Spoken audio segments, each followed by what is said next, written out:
ولك حتى بمحرم صرتي مو راحة. علي من محافظة النجف. علاوي يحب له إنسانة منفصلة وعندها 3 جهال، لكن هاي الإنسانة كان عندها علاقة بعد انفصالها. طبعا كاش عبالكم عندها 1000 علاقة تطلع. فعندها علاقة بشخص مساعد طبيب اللي هو على التخدير. يقول قلت انتهى كل شيء بيني وبينه وبعد ماكو شيء، لكن هي احنا ما نقدر ندخل بالفرعيات وننزل للعمق.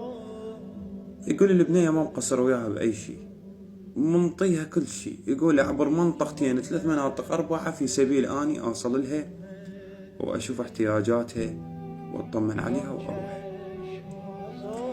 يقول البارحة اتصلت على بنية أريد أقعدها الصبح، اتصلت ماكو.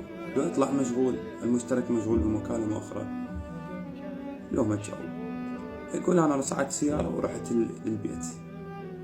والله كانت يقول هيك صدفة اجت هي للبيت، هي وياه حضرت جناب التخدير.